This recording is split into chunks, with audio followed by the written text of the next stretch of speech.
வணக்கம். நம்ம தாஞ்சூர் பெயிண்டிங்கில் பாலாஜி பார்த்துட்ருக்கோம். கலரிங் செக்ஷன் மட்டும் பார்த்துட்ருக்கோம். ஃபஸ்ட்டு பகுதியில் பார்த்தோம்னா நம்ம பேஸ் கலர் ஓவரால் எப்படி கொடுக்குறதுன்னு பார்த்தோம். கோல்டு ஃபாயில் லைனிங் கூட அதில் சேர்த்து பார்த்தோம். ரெண்டாவது பகுதியில் கர்டைன் பார்த்தோம். மேலே இருக்க அந்த ரெட் கலர் கர்டைன் பார்த்தோம். மூன்றாவது பகுதியில் வந்து நம்ம 3 விஷயங்கள் பார்க்க போகிறோம். அது என்னென்ன அப்படின்னு பார்த்தீங்கன்னா, இன்றைக்கி ரோஜாப்பூ மாலை ஃபஸ்ட்டு நம்ம பார்க்க போகிறோம், நம்பர் 1. ரெண்டாவது வந்து கமர்ஷியல் கார்லண்டுக்கு பேஸ் கலர் பார்க்க போகிறோம். மூணாவது வந்து அந்த இடத்துல வந்து பாலாஜி கீழே வர 3 கலர் கிளாத் வந்து எப்படி பண்ணுறதுன்னு பார்க்க போகிறோம்.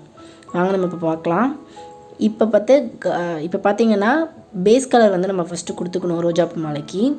அதுக்கு வந்து நான் ஸ்பெஷல் பிங்க்கில் ஒயிட்டை மிக்ஸ் பண்ணிவிட்டு லைட்டாக எடுத்திருக்கேன். லைட் பிங்க்காக எடுத்து பேஸ் கலர் வந்து ஃபுல்லாக இந்த மாதிரி ரோஜாப்பூ மாலை எங்கே வரணுமோ அந்த இடம் ஃபுல்லாகவே நம்ம கொடுத்து முடிச்சுக்கலாம்.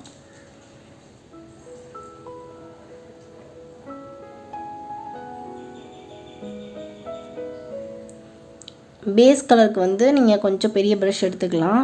2, 3 இந்த மாதிரி ப்ரஷ் எடுத்துக்கலாம். நைஸ் ஒர்க் பண்ணுறப்ப, அதாவது ரோஜாப்பூ நம்ம வரைகிறப்ப பார்த்திங்கன்னா 000 ப்ரஷ்ஷு தான் செட் ஆகும். இப்போ நம்ம ரோஜாப்பூ எப்படி வரையுதுன்னு பார்க்கலாம். உங்கள் கழுத்துக்கிட்டையும் நான் லெஃப்ட் சைடும் போட்டிருக்கேன்ல, இந்த ஏரோ மார்க் காட்டுற இடத்துல உள்ள ரோஜாப்பூ வந்து நான் எப்படி வரைஞ்சிருக்கேங்கிறத நான் ரைட் சைடு வந்து இப்போ தெளிவாக வந்து டீட்டெயிலாக காட்டுறேன். நீங்கள் பொறுமையாக அதை பார்த்தீங்கன்னா உங்களுக்கு நான் எப்படி போட்டிருக்கேங்கிறது புரியும். நான் இதை வந்து இன்னொரு முறை கூட வந்து நான் ஸ்லோ பண்ணி காட்டுறேன். இப்போ பாருங்கள்.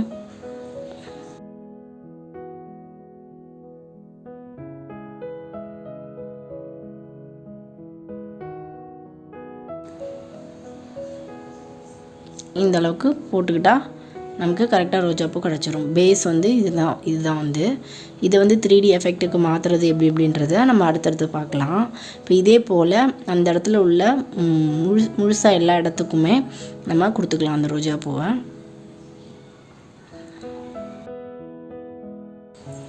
கொடுத்து முடிச்சாச்சு. இப்போ நம்ம அந்த ரோஜாப்பூ மாலையில் எப்படி நம்ம 3D எஃபெக்ட் கொடுக்கலாம் அப்படின்றத பார்க்கலாம். இப்போது லெஃப்ட் சைடு நான் வந்து இது கொடுத்து முடிச்சிட்டேன் 3D எஃபெக்ட்டு. இதே போல் நான் எப்படி அந்த பக்கம் கொடுக்கலாம் அப்படின்றத காட்டுறேன். ஃபஸ்ட்டு பிளாக் கலரில் கிம்சன் ரெட்டை லைட்டாக மிக்ஸ் பண்ணி டார்க்காக எடுத்துகிட்டு ஒரு ரோஜாப்பூவையும் ஃபஸ்ட்டு செப்ரேட் பண்ணிக்கலாம். செப்ரேட் பண்ணி இந்த மாதிரி ரவுண்ட் பண்ணிக்கலாம். வச்சுட்டு அந்த ரோஜாப்பூவோட சென்டர் பகுதி நடுப்பகுதியில் வந்து கொஞ்சம் டார்க்கு இருட்டு தெரிகிற மாதிரி லைட்டாக டார்க் கொடுத்துக்கலாம். கொடுத்து முடிச்சுட்டு இப்போ கிளாரும் இன்னொரு பக்கம் ஷேடோவும் தெரியணும். அதுக்கு நம்ம வந்து இப்போ அந்த ரோஜாப்பூவோட இடைப்பட்ட பகுதியெல்லாம் இருக்குல்ல, அந்த இடத்துலலாம் வந்து அந்த பிளாக்கையும் கிரிம்சன் ரெட்டையும் மிக்ஸ் பண்ணியிருக்கோம்ல, அந்த கலரை வச்சே வந்து நம்ம ஒரு ஷேடோ மாதிரி காட்டிக்கலாம். ஃபுல்லாக இந்த பக்கமும் காமிச்சாச்சு. இப்போது வந்து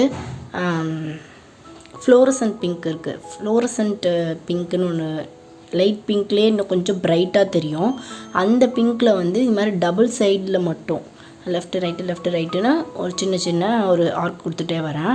கொடுத்துட்டு வந்துட்டு இப்போ டாப்பு பாட்டமில் அதே ஆர்க்கை வந்து நான் ஒயிட்டில் கொடுக்க போகிறேன். ஒயிட்டில் வந்து லைட்டாக ரொம்ப மைன்யூட்டாக பிங்க்கை லைட்டாக மிக்ஸ் பண்ணிக்கலாம். மிக்ஸ் பண்ணிவிட்டு தெரியாத அளவுக்கு இந்த மாதிரி டாப்பு பாட்டம்னு ஒரு கர்வ் கொடுத்துட்டு லைட்டாக ஒரு கிளார் காட்டுறோம். அவ்வளோதான். நமக்கு வந்து ரோஜாப்பூ மாலை வந்து ஒரு 3D எஃபெக்டில் நமக்கு கிடச்சிரும். அவ்வளோதான். சிம்பிள் ஸ்டெப்ஸ் தான். ரெண்டு ஸ்டெப் ஃபாலோ பண்ணால் முடிஞ்சுது. 3 ஸ்டெப்ஸ் அவ்வளோதான். நமக்கு இப்போ ரோஜாப்பூ மாலை ரெடி ஆயாச்சு. இதுக்கு அடுத்து நம்ம என்ன பண்ண போகிறோம் அப்படின்னா, நம்ம வந்து இப்போ பேஸ் கலர் பண்ண போகிறோம். பேஸ் கலரில் அந்த கமர்ஷியல் கார்லண்டுக்கு பேஸ் கலர் பண்ண போகிறோம். இதுக்கு முன்னாடி நம்ம என்ன பண்ணணும்னா பென்சிலில் ட்ரா பண்ணிக்கலாம். எங்கெல்லாம் வரணுமோ கலரிங்லாம் அந்த இடத்துல வந்து பென்சிலில் சின்னதாக வந்து மைனூட்டாக ட்ரா பண்ணிட்டோம்னா நமக்கு ஈஸியாக இருக்கும் கலர் கொடுக்குறப்ப. பேஸ் கலர் பார்த்திங்கன்னா நம்ம ப்ரூஷியன் ப்ளூவில் வந்து ஒயிட்டை மிக்ஸ் பண்ணி லைட்டாக எடுத்திருக்கேன். அதில் வந்து பேஸ் கலர் எங்கெல்லாம் ஒயிட் கலர் ஃப்ளவர் வருமோ அங்கெல்லாம் வந்து இந்த ப்ளூ கொடுத்தாச்சு. அடுத்தது க்ரீன் வந்து ஒவ்வொரு ஃப்ளவருக்கும் நடுவுலையும் கொஞ்சம் கொடுத்துக்கலாம். அந்த இடத்துலலாம் வந்து போஸ்டர் க்ரீனாக டைரெக்டாக கொடுத்துருக்கேன். போஸ்டர் க்ரீனை வந்து ஃபுல்லாக எடுத்துக்கலாம். அடுத்தது ஸ்பெஷல் பிங்க்கில் ஒயிட்டை மிக்ஸ் பண்ணி பேஸ் கலர் எடுத்திருக்கேன். இதுக்கு கொடுத்தோம்ல ரோஜாப்பூ மாலைக்கு அதே தான். இங்கேயும் அதே போல் நம்ம பேஸ் கலரை வந்து எங்கெல்லாம் ரோஜாப்பூ வரணுமோ அதில் எப்படி நான் ஆல்டர்னேட்டிவாக கொடுத்துருக்கேன் அப்படின்னா ரோஜாப்பூ, ஒயிட்டு பூ, அடுத்தது செவந்தி பூ. அந்த செவந்தி பூ வர இடத்துக்கெல்லாம் வந்து நம்ம ஆரஞ்சு கலர் கொடுக்கணும். டைரெக்டாகவே எடுத்து கொடுத்துக்கலாம். இந்த ஆரஞ்சு கலர் வந்து ஃபுல்லாக எங்கெல்லாம் வந்து செவந்தி பூ வேணுமோ அந்த இடத்துக்கு ஃபுல்லாக கொடுத்துடலாம். இந்த மாதிரி பேஸ் கலர் வந்து நம்ம கொடுத்து முடிச்சுக்கலாம்.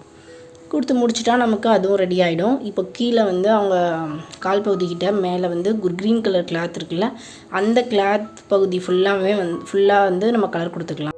இப்போ கமர்ஷியல் கார்லண்ட் போடணுன்னா நம்ம எடுத்தோடனே போட முடியாது. அது சுற்றினும் அது எங்கெல்லாம் டச் ஆகுதோ அந்த இடத்துல இருக்க ஒர்க்கெல்லாம் முடிச்சுட்டு தான் வந்து கமர்ஷியல் கார்லண்ட் போடணும். அதனால தான் ஃபஸ்ட்டு கர்டைன் போட்டோம், 2வது ரோஜாப்பூ மாலை போட்டிருக்கோம். இப்போ 3வது வந்து நம்ம கீழே இருக்க அந்த துணி கிளாத்தை க்ரீன் கிளாத் வருதுல்ல, அந்த இடத்துல உள்ளதை நம்ம பார்க்க போகிறோம். அதுக்கு வந்து என்ன பண்ண போகிறோம் அப்படின்னா, ஒரு இடத்துல க்ரீனு, பர்பிள், மேலே வந்து பர்பிள், இந்த பக்கம் வந்து ஒரு கோல்டன் ஆரஞ்சு ஷேடோ மாதிரி கொண்டு வர போகிறோம்.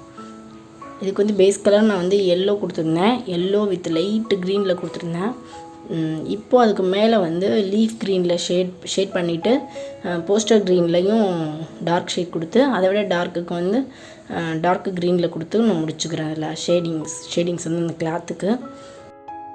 அதுக்கப்புறம் பார்த்தோம்னா நம்ம மேலே அந்த பர்பிள் கலருக்கு வந்து பிங்க்கையும் ப்ளூவையும் லைட்டாக மிக்ஸ் பண்ணிவிட்டு நான் வந்து அந்த பர்பிள் கலர் எடுத்திருக்கேன். பர்பிள் கலருக்கு டார்க் ஷேடு இன்னும் கொஞ்சம் டார்க்காக வந்து ப்ளூவை வந்து மிக்ஸ் பண்ணோன்னா இன்னும் கொஞ்சம் டார்க் ஷேட் கிடைக்கும்.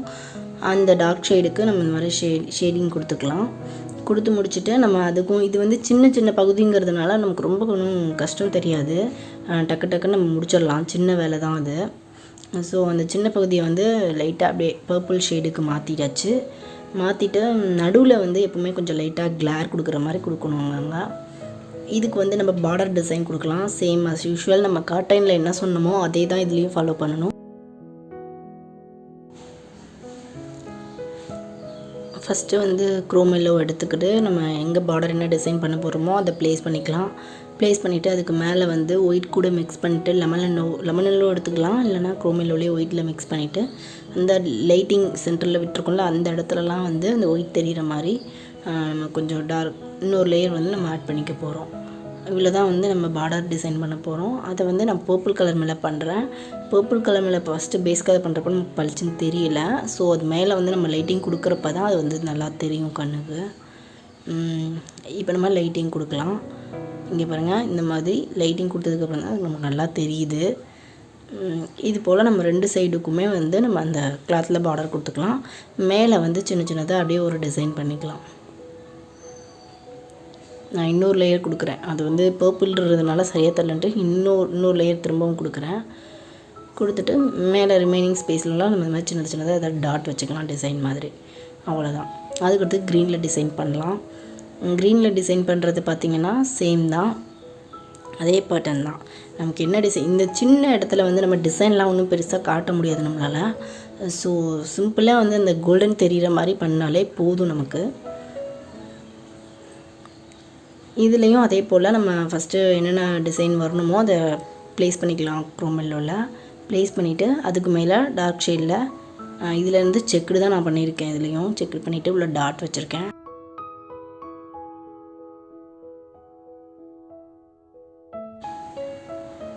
அந்த ரிமைனிங் ஸ்பேஸ் இருக்குல்ல, அதையும் வந்து ஃபில் பண்ணுறதுக்காக நான் இன்னும் கொஞ்சம் டிசைன் கொடுத்து டாட் வச்சிட்றேன். அதுலேயும் அது ஒரு கிளாத் லுக்கு நல்லா கிடைக்கும் நமக்கு.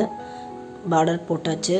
அதுக்கு அடுத்தது நான் அந்த இடம் ஃபுல்லாகவே வந்து டிசைன் பண்ணிவிட்டு இப்போ ஒயிட்டு டார்க் எடுக்கிறேன். ஒயிட்டு மிக்ஸ் பண்ணிவிட்டு அதுவே நான் இன்னொரு லேயரும் கொடுக்குறேன். அவ்வளோதான்.